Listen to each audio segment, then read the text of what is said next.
درود پاک پڑھنے کے بے شمار فضائل و برکات ہیں۔ حضرت ابی بن کعب رضی اللہ تعالیٰ عنہ نے فرمایا، میں نے دربار نبوت صلی اللہ تعالیٰ علیہ وسلم میں عرض کیا، یا رسول اللہ صلی اللہ تعالیٰ علیہ وسلم، میں آپ پر کثرت سے درود پاک پڑھتا ہوں یا کثرت سے پڑھنا چاہتا ہوں، حضور یہ بتائیے کتنا پڑھوں؟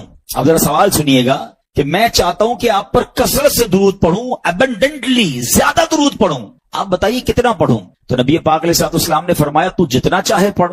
تو کہتے حضور میں اپنے دن بھر کے معمولات سے وقت نکال کر میں اپنے بقیہ ٹائم کا جو 1/4 ٹائم ہے، چوتھائی حصہ آپ پر درود پڑھتا رہوں گا۔ آقا علیہ الصلوۃ والسلام فرماتے ہیں جتنا چاہے پڑھ، اگر اس سے بھی زیادہ پڑھے گا تو تیرے لیے بہتر ہے۔ کہتے حضور پھر میں ایسا کرتا ہوں کہ میں حدیث کا خلاصہ پیش کر رہا ہوں، میں ایسا کرتا ہوں کہ اپنا ہاف ٹائم، ڈے کا ہاف ٹائم جو ہے وہ میں درود پاک پہ صرف کروں گا۔ آقا علیہ الصلوۃ والسلام فرماتے ہیں اگر تو ایسا کرے گا تو یہ بہت اچھا ہے، مگر اس سے زیادہ پڑھے گا تیرے لیے زیادہ بہتر ہوگا۔ اچھا، تو کہتے ہیں حضور پہ میں 2/3 67% جتنا بنتا ہے وہ میں درود پاک میں صرف کروں گا۔ یقیناً اس میں کھانے پینے، نمازوں کا ٹائم، آرام کا ٹائم نکال کے جو ٹائم بچتا ہے اس ٹائم کو میں 3/4 جو ہے وہ آپ پر درود پاک پہ صرف کروں گا۔ اللہ کے حبیب علیہ الصلوۃ والسلام فرماتے ہیں تیری مرضی، اگر اس سے بھی زیادہ پڑے گا تو تیرے لیے بہتر ہوگا۔ کہتے حضور اب جتنا ٹائم ہے نا وہ سارا میں نے درود پاک ہی پڑھنا ہے، اب میں پورا دن درود پاک پڑھوں گا۔ تو آقا فرماتے ہیں اگر ایسا کرے گا نا تو تیرے سارے کام سنور جائیں گے اور تیرے سب گناہ بخش دیے جائیں گے۔ Actually this is درود پاک۔ The more you recite, the more you get برکات۔ جتنا پڑھیں گے نا اتنی رحمتوں برکتوں کا نزول ہوگا۔ اللہ کرے کہ ہم فضول باتوں سے بچ کر درود پاک کی کثرت اپنا معمول بنا لے، اور اللہ کرے ایسی میری اور آپ کی عادت بھی ہو جائے کہ پھر جو ہے وہ عادت بن جائے گی نا، تو پھر انشاءاللہ درود پاک کی کثرت جاری رہے گی۔ اللہ مجھے اور آپ کو کثرت کے ساتھ درود پاک پڑھنے کی توفیق عطا فرمائے۔ آئیے مل کر محبت کے ساتھ بآواز بلند درود پاک پڑھ لیں۔ صلو علی الحبیب صلی اللہ تعالی علی محمد صلی اللہ علیہ وسلم۔ تو آج کے بیان کا جو ٹاپک ہے وہ ہے جنت کی 2 چابیاں۔ اب جنت کی چابیاں کیا ہیں؟ سب سے پہلے ہمیں جہنم کے بارے میں پتا ہونا چاہیے کہ وہ کتنی سیویئر ہے، کتنا خطرناک وہ مقام ہے۔ اللہ تعالی ہم سب کو محفوظ فرمائے۔ یعنی اس کی سیویئرٹی کو اس بات سے 2 باتیں بتاتا ہوں، ورنہ تو اتنی ڈیٹیل ہے کہ بندہ وہ ڈیٹیل پڑھ لے تو اس کے رونگٹے کھڑے ہو جاتے ہیں، اور امیجنیشن بھی آپ نہیں کر سکتے۔ یعنی دنیا کی سب سے زیادہ خطرناک آگ ہے، میلٹ کر دیتی ہے۔ کبھی اسٹیل مل کے بارے میں آپ نے دیکھا ہوگا کہ وہ بڑے بڑے لوہے کی راڈز کو بالکل میلٹ کر دیتے ہیں۔ کبھی سونار کی دکان پہ آپ نے سنا ہوگا یا دیکھا ہوگا کہ وہ گولڈ کو لکوڈ فارم میں لے آتے ہیں۔ یعنی اتنی ایکسٹریم فائر دنیا میں موجود ہیں کہ جس کا ہم نارمل لائف میں تصور بھی نہیں کر سکتے۔ پتہ نہیں کتنے 1000 سینٹی گریڈ تک وہ آگ چاہتی ہے۔ جن کی فیکٹریز ہیں وہ ان چیزوں کو ذرا زیادہ اچھے طریقے سے سمجھتے ہیں کہ کس قدر زیادہ گرم اور کتنی ہیٹ ہوتی ہے جو دنیا کی آگ ہے۔ روایتوں میں آتا ہے کہ دنیا کی آگ سے 70 گنا زیادہ سخت جہنم کی آگ ہے۔ ناٹ کوئی بیئر ہی نہیں کر سکتا نا۔ اچھا، دنیا کی آگ سے روشنی ہوتی ہے، ٹھیک ہے نا، جب بھی آگ جلے گی تو آپ کو لائٹ فیل ہوگی۔ جہنم کی آگ اتنے 1000 سال تک جلائی جا چکی ہے کہ روایتوں میں آتا ہے وہ بالکل سیاہ ہو گئی ہے، بلیک۔ یعنی جہنم میں بندہ جلے گا بھی اور اس کو نظر بھی کچھ نہیں آ رہا ہوگا، اس قدر سخت وہ آگ ہو چکی ہے۔ اور فرمایا جہنمیوں کا سب سے ہلکا عذاب یہ ہے، یعنی کسی بھی جہنمی کو سب سے ہلکا عذاب، لوئسٹ جو پنشمنٹ ہے وہ یہ ہوگی کہ اس کو آگ کے جوتے پہنا دیے جائیں گے، اور اس کی وجہ سے اس کا جو برین ہے وہ ہنڈیا کی طرح کھولتا ہوگا، اور وہ سمجھے گا کہ پورے جہنم میں سب سے زیادہ عذاب مجھے دیا جا رہا ہے۔ یہ لوئسٹ کیٹیگری کا عذاب ہے۔ اللہ ہمیں لمحہ بھر بھی جہنم میں داخل نہ فرمائے۔ یہ ذرا سوچی، یہ آسان نہیں ہے یہ کہنا ہے کہ ٹھیک ہے معاذ اللہ، کچھ لوگ تو عذاب کو بھی ہلکا سمجھ رہے ہوتے ہیں۔ میری آپ کی اوقات ہی نہیں ہے۔ یہ تو جہنم کا عذاب تو دور کی بات ہے، جب قبر میں عذاب شروع ہو جاتا ہے، پہلی منزل تو قبر ہے نا۔ روایتوں میں آتا ہے میرے آقا علیہ الصلوۃ والسلام نے فرمایا بے نمازی کو قبر ایسے دبائے گی کہ اس کی پسلیاں ٹوٹ پھوٹ کر ایک دوسرے میں پیوست ہو جائیں گی۔ کبھی عید والے دن زور سے کوئی دبا لے، چیخ نکل جاتی ہے، بولا ہڈیاں پسلیاں ایک دوسرے میں مل جائیں گی، اس سے قبر دبا دے گی اس کو۔ پھر قبر کے سانپ، بچھو، آگ، انبیئریبل، یعنی ایسی سزا ہے ایک لمحہ بھی ہم نہیں سہ سکیں گے. ہم دنیا کی نارمل اپنے چولہے کی آگ پر 1 منٹ ہاتھ نہیں رکھ سکتے. 1 منٹ تو دور کی بات ہے, چند سیکنڈ نہیں رکھ سکتے, چیخ نکل جاتی ہے. غلطی سے گھر والے پکاتے پکاتے ان کے ہاتھ پہ کوئی تیل کا چھینٹا آ جائے تو اس پہ بڑا سا پھوڑا ہو جاتا ہے. یہ ہماری اوقات ہے. ہماری آنکھیں کتنی نازک ہیں کہ جب سرما لگاتے ہیں نا تو ہاتھ کانپ رہا ہوتا ہے کہ یار زور سے کہیں سلائی لگ گئی تو آنکھ میں درد ہو جائے گا. کان ایئر بڈ صاف کرتے ہیں تو اتنا تھوڑا سا زور سے ایئر بڈ نکالے تو کان میں درد ہو جاتا ہے. روایتوں میں آیا جہنمیوں کے لیے عذاب یہ ہوگا کہ ان کی آنکھوں میں جہنم کے کیل ٹھوکے جائیں گے, کانوں میں پگھلا ہوا سیسا ڈالا جائے گا جو حرام سنتے اور حرام دیکھتے ہیں. ہم کبھی بھی جہنم کا ایک لمحہ برداشت نہیں کر سکتے. بس اللہ سے یہ دعا ہے ہماری مغفرت فرمائے, ہمیں لمحہ بھر بھی جہنم میں داخل نہ فرمائے. مگر اس کا خوف تو دل میں ہونا چاہیے نا. یہ دعا جو ہے نا اللہم اجرنا من النار, یہ اپنی دعاؤں میں شامل رکھیں کہ یہ جہنم کے عذاب سے جو اللہ ہمیں محفوظ فرمائے. وہ ایسی آگ ہے, وہ ایسی پنشمنٹ ہے, اللہ تعالیٰ محفوظ فرمائے. اب آتے ہیں کہ جہنم میں نہیں جانا انشاءاللہ, تو کہاں جانا ہے؟ جنت میں جانا ہے. تو سب سے پہلے جنت ہے کیسی؟ جب تک آپ کو یہ اندازہ نہیں ہوگا نا تو بندے کو پتا ہوتا ہے کہ یار ایسی جنت ہے, تو چلو پھر جنت میں جانے کی تیاری کریں. آج دنیا میں ہمارے بہت سارے ڈریمز ہیں, یار اس کالونی میں گھر ہو جائے, ایسی گاڑی ہو جائے, اتنے پیسے آ جائیں, اتنی لگژریز مل جائیں. کچھ بھی نہیں ہے یہ دنیا کی لگژریز اور دنیا کی چیزیں.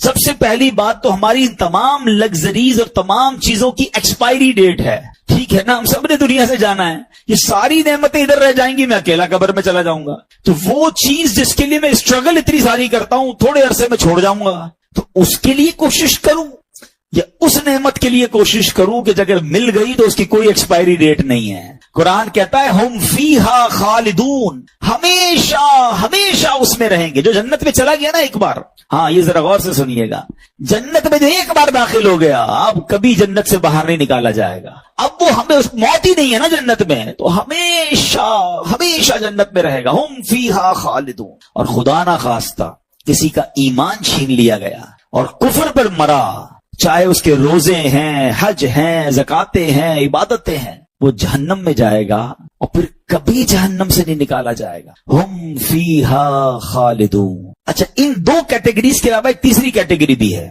کہ جو مسلمان ہوں گے, گناہگار ہوں گے, اللہ ان سے ناراض ہوگا اور وہ اپنے سزاؤں کو بھگتنے کے لیے جہنم میں جائیں گے. پھر ایک پرٹیکولر ٹائم کے بعد ان کو جہنم سے نکالا جائے گا. وہ کتنے 100 سال ہیں, وہ کتنے 1000 سال ہیں, اور پھر ان کو جنت میں ڈالا جائے گا. مگر ہم رب سے یہی دعا کرتے ہیں کہ اللہ ایک لمحے کے لیے بھی جہنم میں مت ڈالنا. اگر میں آپ کو کہوں کہ دنیا کا سب سے لگژری ہاؤس کون سا ہے, تو فوراً آپ کے دماغ میں کوئی بہت بڑا محل جناب جس کے بہت سارے کمرے ہوں گے, لگژریس آپ کوئی جگہ دیکھ لیں گے. اچھا, دماغ میں نہیں آئے گا, آپ انٹرنیٹ پہ سرچ کر لیں گے کہ دنیا کا سب سے ایکسپینسو گھر کون سا ہے. میں کہوں گا بتائیے دنیا کا سب سے مہنگا کھانا اور جناب لگژری فوڈ کون سا ہے. یا تو آپ کے دماغ میں کچھ نعمتیں آ جائیں گی یا آپ انٹرنیٹ پہ سرچ کر لیں گے. اچھا, دنیا کا سب سے اچھا ایئر کرافٹ کون سا ہے, دنیا کی سب سے اچھی گاڑی یا جناب بوٹس کون سی, جو بھی لگژری چیز ہے یا تو وہ آپ کے دماغ میں ہے یا آپ اس کو انٹرنیٹ پہ سرچ کر کے دیکھ سکتے ہیں. ایسا ہی ہے نا. مگر یہ اس سے بھی اوپر کی بات ہے, فرمایا دماغ میں آ ہی نہیں سکتی ہے. نہ کسی آنکھ نے دیکھا, نہ کسی کان نے سنا, اللہ نے ایسی نعمتیں تیار کر رکھی ہیں. تو ٹرائی ٹو امیجن, یعنی دنیا کی سب سے قیمتی چیز وہ بھی میری آنکھ نے دیکھ لی یا کان نے سن لی یا دل پر خیال آ چکا ہے, اللہ نے جنت اس سے بھی وراء الورا تیار رکھی ہے. تو پھر ذرا سوچئے وہ جنت کیسی ہوگی. ایک اور خوبصورت میں آپ کو ڈیٹیل بتاتا ہوں, تفسیر قرآن صلاۃ الجنان میں مفتی قاسم صاحب نے اس کو اور اچھے انداز میں بیان کیا. یاد رہیے حضرت عبداللہ ابن عباس کی ایک روایت ہے کہ جنتیں 8 ہیں, ٹھیک ہے, اور ان کے نام کیا کیا ہیں. 8 جنتوں کے نام سن لیں. دار الجلال, دار القرار, دار السلام, جنت عدن, جنت ماوا, جنت خلد, جنت الفردوس اور جنت نعیم. یہ 8 جنتیں ہیں. جنت عدن کے بارے میں حضرت انس رضی اللہ تعالیٰ سے روایت ہے کہ نبی پاک علیہ الصلوۃ والسلام نے فرمایا, جو میں نے ابھی حدیث بیان کی نا کہ کنکریاں موتی کی ہیں, یاقوت کی ہیں, ایک اینٹ جو ہے وہ سونے کی ہے, ایک چاندی کی. جنت العدن کی تفصیل تھی. اور اسی طرح نبی پاک علیہ الصلوۃ والسلام فرماتے ہیں کہ جب اللہ تعالیٰ نے جنت عدن کو پیدا فرمایا تو اس میں وہ چیزیں پیدا فرمائیں جنہیں نہ کسی آنکھ نے دیکھا، نہ کسی کان نے سنا، نہ کسی انسان کے دل میں خیال آیا۔ پھر اللہ تعالیٰ نے جنت عدن سے کہا مجھ سے کلام کر، تو جنت کیا کہتی ہے؟ قد افلح المؤمنون، بے شک ایمان والے کامیاب ہو گئے۔ تو اللہ پاک ہمیں ایمان پر استقامت نصیب فرمائے، لمحہ بھر بھی ہمارا ایمان ہم سے ضائع نہ ہو۔ اب جنت ہے کتنی بڑی؟ میرے رب کی جنت بہت بڑی ہے، یہ دنیا بہت چھوٹی ہے اس کے آگے۔ سنیے، حضرت سیدنا عبادہ بن صامت رضی اللہ تعالیٰ روایت کرتے ہیں کہ رحمت کونین صلی اللہ علیہ وسلم نے ارشاد فرمایا جنت میں 100 منزلیں ہیں، 100 درجے اس کے، اور ہر 2 منزلوں کے درمیان اتنا فاصلہ ہے جتنا زمین اور آسمان کے درمیان فاصلہ ہے، یعنی اتنی اس کی اونچائی اور اتنی اس کی گریڈز کہنے ہیں۔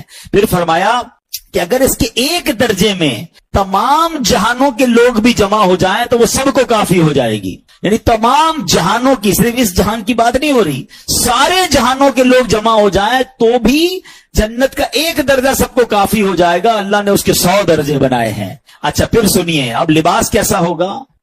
لوگ یہاں پر بڑے مہنگے مہنگے لباس دے کر دل چھوٹا کر لیتے ہیں، برانڈڈ لوگ لباس پہنتے ہیں، میرے پاس نہیں ہے، دل چھوٹا نہ کیا کرو۔ میں آپ کو ایک اور خوبصورت کمپیریزن ابھی تھوڑی دیر بعد بتاؤں گا۔ جنت کا لباس کیسا ہے؟ قرآن کیا کہتا ہے؟ یحلون فیہا من اساور من ذہب ویلبسون ثیابا خضرا من سندس واستبرق، وہ اس میں سونے کے کنگن پہنائے جائیں گے اور سبز کپڑے قریب اور کنادیس کے پہنیں گے۔ اللہ اکبر، اتنے خوبصورت کپڑے ہوں گے۔ حضرت سیدنا کعب فرماتے ہیں کہ اگر اہل جنت کے کپڑوں میں سے ایک کپڑا آج پہن لیا جائے تو اس کی طرف سے دیکھنے والے کی نگاہ ختم ہو جائے گی، اچک لی جائے گی، اس کی نگاہ ہی باقی نہیں بچے گی، اتنا خوبصورت اور چمکدار وہ لباس ہوگا، اور آج کے لوگوں کی بینائیاں اسے برداشت نہیں کر سکتی۔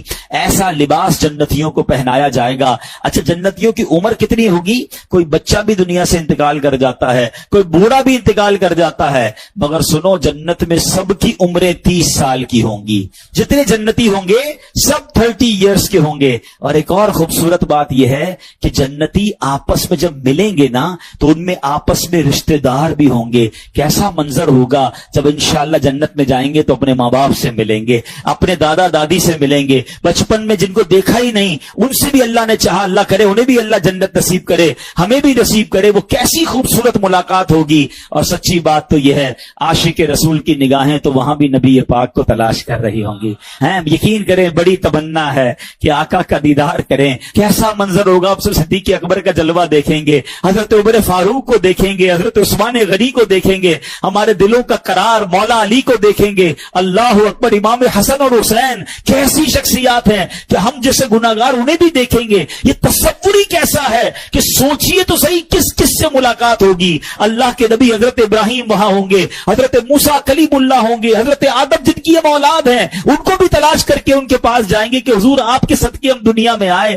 سوچ سوچ کے ہی بندے کا ایمان تازہ ہو رہا ہوتا ہے کہ کیسی ملاقات ہوگی، وہ میٹنگز کیسی ہوں گی، کدھر کدھر جائیں گے اور انشاءاللہ وہ نظارے دیکھیں گے۔ اور سبحان اللہ، آج کل لوگ بڑے فوڈ لور ہوتے ہیں، آؤ بتاتا ہوں جنت میں کھانا کیسا ہوگا۔ قرآن کہتا ہے وَفَاكِهَةٍ مِّمَّا يَتَخَيَّرُونَ وَلَحْمِ طَيْرٍ مِّمَّا يَشْتَهُونَ، اور میوے جو پسند کریں اور پرندوں کا گوشت جو چاہیں، یعنی جو چاہیں گے امیجن کریں گے اور وہ کھانا سامنے آ جائے گا۔ اچھا کھانا تو آ جائے گا لیکن کمال دیکھو، آج آپ کو جو بھی دنیا کی اچھی چیز پسند ہے، کسی کو بریانی پسند ہے تو کسی کو جناب سالن پسند ہے، جو بھی آپ کو پسند ہے، جب بھی وہ آپ کے سامنے آتا ہے اور آپ کو بھوک بھی لگی ہے آپ دل سے کھاتے ہیں، مگر جیسے جیسے کھاتے جاتے ہیں نا ذائقہ کم ہوتا جاتا ہے کیونکہ پیٹ بھرتا جاتا ہے، اور اگر پیٹ بھر جائے تو آپ دوبارہ کوئی رکھ دے تو آپ کچھ بھی نہیں کھا سکتے آپ کہ میں نے کھانا کھا لیا ہے۔ مگر ایسا نہیں ہوگا۔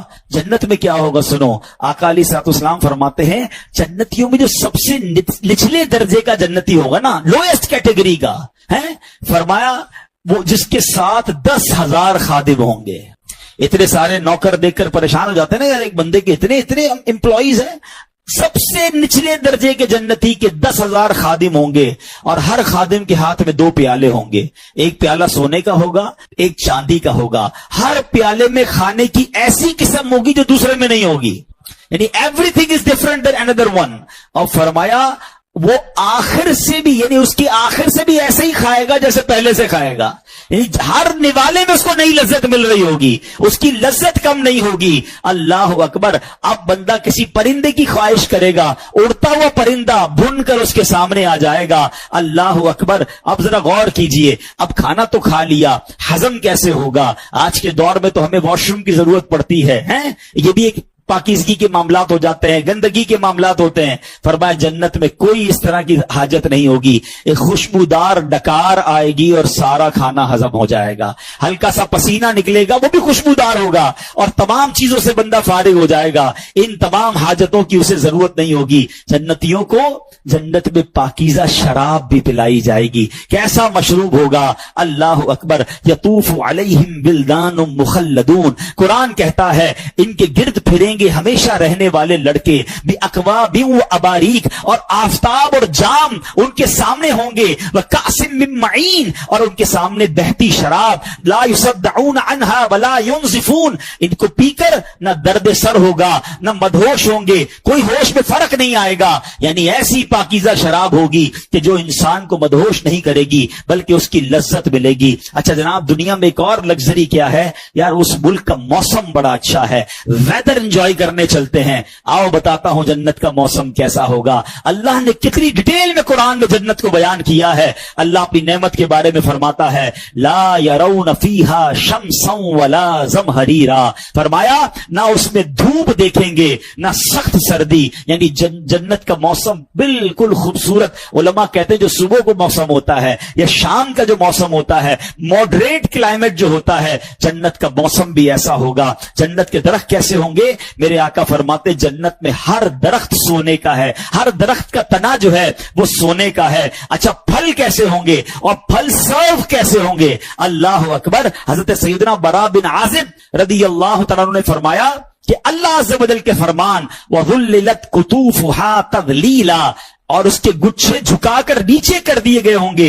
اس کی تفسیر میں فرماتے ہیں کہ اہل جنت جنت کے پھل بیٹھ کے کھا سکیں گے اور لیٹ کر بھی کھا سکیں گے. یعنی درخت ان کے قریب آ جائے گا اور وہ بیٹھے بیٹھے درخت سے پھل توڑ کر فریش فروٹس جو ہیں وہ جنتی کھا سکیں گے. اللہ اکبر. اب آگے چلیے, جنت میں ایک اور اللہ کی نعمت, وہ جنت کی حوریں ہیں جو اللہ نے نیک بندوں کے لیے تیار کر رکھی ہیں. سیدنا سعد بن ابی وقاص سے روایت ہے, ترمذی کی حدیث ہے. اللہ کے حبیب علیہ الصلوۃ والسلام نے فرمایا, اگر جنتیوں میں سے کوئی شخص دنیا کی طرف جھانکے اور اس کے کنگن ظاہر ہو جائیں تو اس کی روشنی سورج کی روشنی کو مٹا دے, جیسے کہ ستاروں کی روشنی کو سورج مٹا دیتا ہے. اور فرمایا بے شک حوروں میں سے ہر حور کی پنڈلی کی سفیدی 70 حلوں کے باہر سے نظر آتی ہے, بلکہ اس کی پنڈلی کا مغز تک نظر آتا ہے. آقا فرماتے ہیں کہ اگر ان میں سے کوئی دھاگا ڈالو پھر اسے بند کر دو, پھر بھی اس کے باہر سے تمہیں وہ دھاگا نظر آئے گا. تو سبحان اللہ, اللہ نے ایسی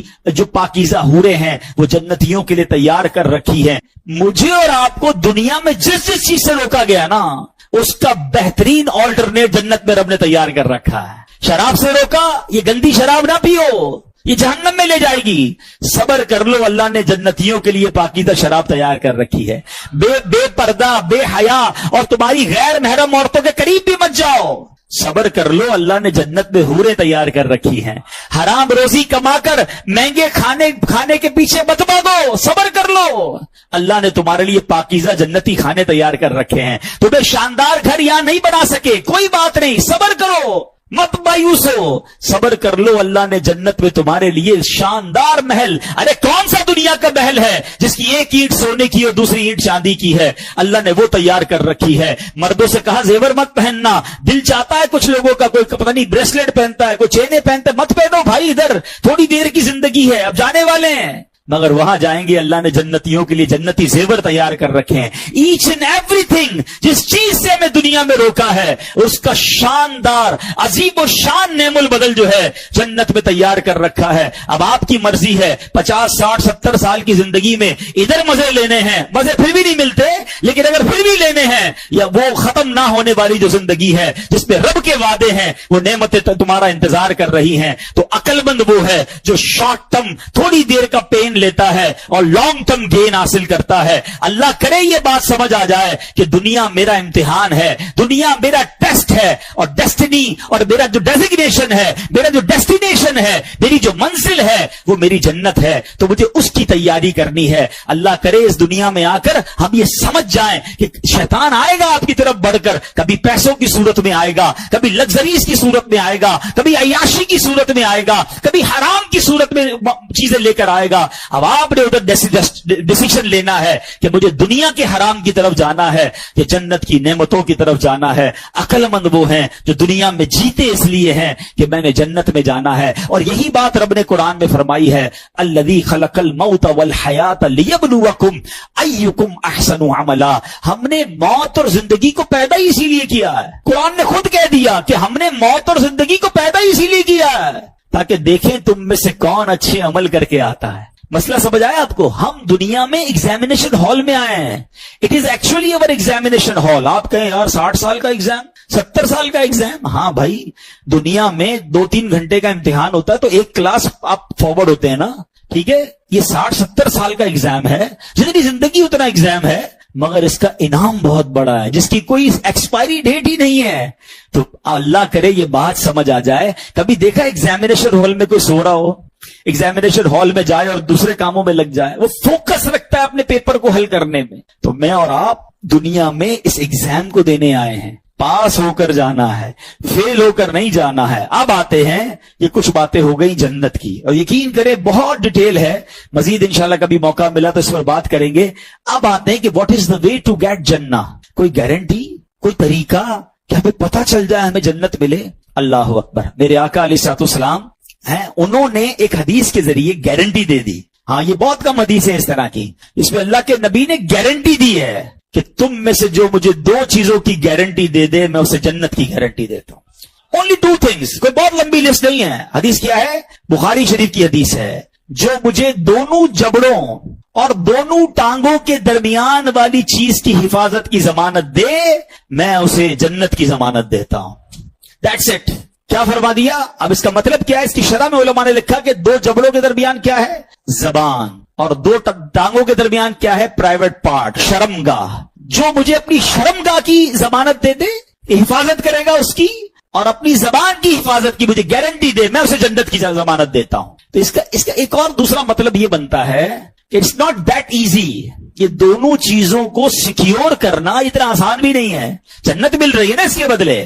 ابھی میں نے کہا نا, جو ایمان پر جس کا خاتمہ نہیں ہوگا تو جنت میں کیا, جہنم میں ہمیشہ رہے گا, جنت میں جائے گا ہی نہیں. ایک زبان کا جملہ میرا سب کچھ ڈسٹرائے کر سکتا ہے. حدیث سنیے, ترمذی کی حدیث, سیدنا بلال بن حارث رضی اللہ تعالیٰ سے مروی ہے کہ رسول اللہ صلی اللہ تعالیٰ علیہ وسلم نے فرمایا کہ بندہ زبان سے بھلائی کا ایک کلمہ نکالتا ہے, only 1 sentence, حالانکہ وہ اس کی قدر و قیمت نہیں جانتا, اس کو پتہ بھی نہیں ہوتا, تو اس کے باعث اللہ عز و جل قیامت تک اس کے لیے اپنی رضامندی لکھ دیتا ہے. یعنی ایسا جملہ نکل جاتا ہے اسے پتہ بھی نہیں ہے, اللہ نے قیامت تک کر لیے اپنی رضامندی لکھ دی. اور اگلا پارٹ کیا, بے شک ایک بندہ اپنی زبان سے برا کلمہ نکالتا ہے اور وہ اس کی حقیقت نہیں جانتا, اللہ عز و جل اس کی بنا پر اس کے لیے اپنی قیامت تک کے لیے ناراضگی لکھ دیتا ہے. 1 sentence تمہیں جنت میں لے جا سکتا ہے, ایک جملہ. اللہ ناراض ہو گیا تو وہی جہنم میں لے جانے کے لیے کافی ہے. Try to understand the importance of your tongue. نبی پاک علیہ الصلوۃ والسلام سے ایک بار کسی صحابی نے پوچھا کہ مجھے ایسا عمل بتا دیں کہ میں اپنے اوپر لازم کر لوں. پیارے آقا نے اپنی زبان کی طرف اشارہ کر کے فرمایا کہ اس پر قابو پا لو. اللہ اکبر. اور پھر ایک بار ایک صحابی کہتے ہیں, آپ مجھ پر سب سے زیادہ کس چیز کا خوف کھاتے ہیں؟ تو اللہ کے حبیب علیہ الصلوۃ والسلام نے اپنی زبان کی طرف اشارہ کر کے فرمایا, اس کا ہمیں تو فکر ہی نہیں ہے, جو منہ میں آیا بول دیا. حالانکہ آپ ذرا غور کریں نا, زبان کی حفاظت کے لیے 32 پہرے دار ہیں, 32 دانت ہے, پھر زبان پیچھے رکھی گئی ہے. لیکن جب یہ چلتی ہے نا تو 32 پہرے داروں کا پہرا توڑ کر وہ کچھ کر جاتی ہے, گناہوں کی انبار لگا دیتی ہے, لوگوں کے دل توڑ دیتی ہے, میں احساس ہی نہیں ہوتا. پہلے جملہ آپ نے سنا ہوگا نا, پہلے تولو بعد میں بولو. پہلے مومن جو ہوتا ہے نا, بڑی پیاری بات علماء نے کہی کہ مومن کی زبان دل کے پیچھے ہوتی ہے. پہلے وہ دل سے سوچتا ہے پھر بولتا ہے, اور جو منافق ہوتا ہے نا اس کی زبان آگے ہوتی ہے, بول کے پچھتا رہا ہوتا، یار نہیں بولنا چاہیے تھا، یہ میں نے کیا کر دیا۔ ہم میں سے کئی ایسے ہوں گے جو بول کے کئی بار پچھتائے ہوں گے، چپ رہ کر بندہ نہیں پچھتاتا ہے۔ تو سوچیے ہم کیا بول رہے ہیں، میری یہ بات کہیں اللہ کی ناراضگی کا سبب تو نہیں بنے گی۔ میں اگر اس ایک حدیث کو سمجھنے کی کوشش کریں نا، کہ ایک جملہ جنت میں جانے کا سبب بن سکتا ہے، ایک جملہ جہنم میں جانے کا سبب بن سکتا ہے، تو مجھے بتائیں کہ جو روز اچھی باتیں کر رہا ہے، قرآن پڑھ رہا ہے، حدیث پڑھ رہا ہے، درود پڑھ رہا ہے، بیان کر رہا ہے، بیان سن رہا ہے، اچھی باتیں کر رہا ہے، لوگوں کو پیار سے گفتگو کر رہا ہے، دل جوئی کر رہا ہے، تو کتنا زیادہ چانس ہے کہ اس کی روٹین میں چونکہ اچھی باتیں ہیں، زبان سے اللہ رسول کا ذکر ہے، تو انشاءاللہ کوئی نہ کوئی جملہ ایسا نکل ہی جائے گا میرے رب کی رحمت سے کہ اس کی بخشش کا سامان بن جائے گا۔ اور جو پورا دن بری باتیں کر رہا ہے، دوستوں کے ساتھ بیٹھتا ہے تو گالیاں دیتا ہے، کاروبار کرتا ہے تو جھوٹ بولتا ہے، کبھی کسی کو ڈانٹ رہا ہے، کبھی کسی کو جھاڑ رہا ہے، کبھی کسی کا دل توڑ رہا ہے، زبان چلی جا رہی ہے، تو کتنا سیویئر چانس ہے، کتنا ڈینجرس چانس ہے کہ اس کی زبان سے کوئی ایسا جملہ نکل سکتا ہے جو قیامت تک کے لیے اللہ کی ناراضی کا سبب بن سکتا ہے۔ تو زبان ایمان بھی دلا سکتی ہے، زبان ایمان سے خارج بھی کر سکتی ہے۔ اچھا یہ ایک اور بات کر لوں، کچھ لوگ کہتے ہیں شیطان جو ہے نا وہ پتہ نہیں کیسے دماغوں پر قبضہ کرتا ہے۔ لوگ کہتے ہیں یار ان مولویوں نے جو ہے نا دین بڑا مشکل کر دیا ہے، کیا ایک جملے سے بندہ ایمان سے خارج ہو جائے گا؟ ایک جملے سے کیا ہوتا ہے بھائی، اللہ معاف کرنے والا ہے۔ واہ بھائی واہ، ٹھیک ہے چلے میں 2-3 اور مثالیں دے دیتا ہوں۔ پہلے تو پہلی مثال یہی ہے کہ 60-70 سال کوئی کفر پر رہے اور کلمہ پڑھ لے اس صدق کے دل کے ساتھ، تو مسلمان ہوگا کہ نہیں ہوگا؟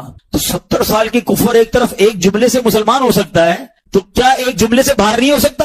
ٹھیک ہے اچھا اور مثال لے لیں، زیادہ تھوڑی اور مثالیں سمجھا دیتا ہوں۔ ایک عورت اجنبی جا رہی ہے، میرا کوئی رشتہ نہیں ہے اس سے، 2 مرد 2 گواہوں کی موجودگی میں چند جملے ہی کہنے ہیں نا، نکاح میں کیا ہوتا ہے ایجاب و قبول ہی ہے نا۔ وہ عورت جس سے کوئی رشتہ نہیں چند جملوں سے کیا ہو گئی؟ زوجہ بن گئی، بیوی بن گئی، پردہ بھی ختم ہو گیا۔ اچھا اسی عورت کے ساتھ 50 سال گزار لیے، کئی بچے ہو گئے، وہ دادی بن گئی، نانی بن گئی، چند جملے کہہ دیے، کیا ہوگا؟ طلاق کے جملے کہے تو گئی نا، غیر ہو گئی نا۔ یار اتنا پرانا رشتہ چند جملوں سے ختم۔ ٹرائی ٹو انڈرسٹینڈ زبان کیا چیز ہے، چند جملوں سے غیر کو اپنا کر سکتی ہے اور چند جملوں سے اپنے کو غیر کر سکتی ہے، ٹھیک ہے؟ تو بہت ساری چیزیں ہم زندگی میں کر رہے ہوتے ہیں، اس میں سمجھ آ رہی ہوتی ہے، اس معاملے میں بندہ شیطان کہتا نہیں یار کچھ نہیں ہوتا کچھ، ارے توبہ کر لو بھائی، اگر زبان سے نکل گیا ہے تو کیوں ضد کر رہے ہو؟ اور سمجھو اس بات کو۔ اچھا دنیا میں چلیں، میں کئی ممالک کی آپ کو مثال دوں گا، عقل مندوں کے لیے اشارہ کافی ہے۔ ہمارے ملک میں بھی آپ کچھ اداروں کے بارے میں بات نہیں کر سکتے، کچھ شخصیات کے بارے میں بات نہیں کر سکتے، آپ بات کریں آپ کو پکڑ لیا جاتا ہے، کئی ملکوں میں قانون ہے۔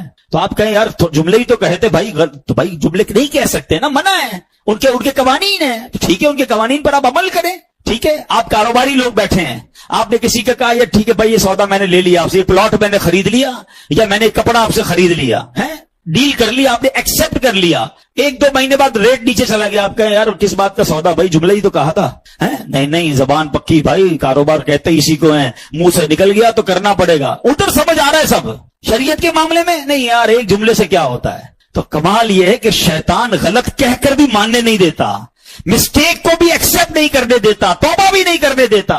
تو شریعت کے قوانین کو سمجھیں۔ جب دنیا میں ہم ایک ایک جملے کی اہمیت کو سمجھتے ہیں اور وہاں نہیں سمجھتے، تو یہ بات ہمیں سمجھنی ہوگی، اور زبان کی امپورٹنس اور اس کی اہمیت کو سمجھیے۔ اب زبان سے ہونے والے گناہ سب پتہ ہے ہمیں، مطلب میں کوئی ایسی نئی بات نہیں کرنے آیا، میں تو صرف انڈیکیٹ کرنے آیا کہ سمجھو یہ 2 چیزوں کی گارنٹی دینی ہے، ان 2 چیزوں کو سیکیور کرنا ہے۔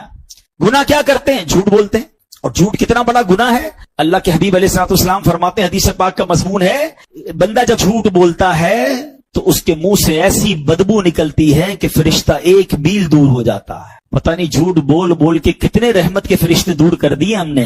پھر کہتے ہیں گھر میں برکت نہیں ہے، دکان میں برکت نہیں ہے۔ ارے بھائی جھوٹ تو ختم کرو۔ حدیث پاک فرمایا جھوٹ انسان کو رسوا کر دیتا ہے اور چغلی عذاب قبر کا سبب بنتی ہے۔ میں ایک اور آپ کو بات بتاؤں، جھوٹ اتنی خطرناک چیز ہے، جن لوگوں کی بہت زیادہ جھوٹ بولنے کی عادت ہے نا، جھوٹا مضطرب رہتا ہے، کنفیوز، آلویز ان ٹینشن۔ وجہ پتہ کیا ہوتی ہے؟ وہ جھوٹ بول بول کے اتنا جھوٹ بول دیا ہوتا ہے کہ وہ اپنا جھوٹ سنبھال رہا ہوتا ہے۔ اور نوکری والے جس طرح جھوٹ بول رہے ہوتے ہیں، بھائی کیوں جناب 2 دن چھٹی کی؟ وہ نانی بیمار تھی۔ اچھا پھر 3 دن چھٹی کی، اب کیوں نہیں ہے؟ وہ نانی کا انتقال ہو گیا۔ اب ساری زندگی یاد رکھنا ہے کہ آفس میں نانی مر چکی ہے، اب دوبارہ بیمار نہیں ہو سکتی نانی۔ جھوٹ بولا نا، فائل سنبھالو۔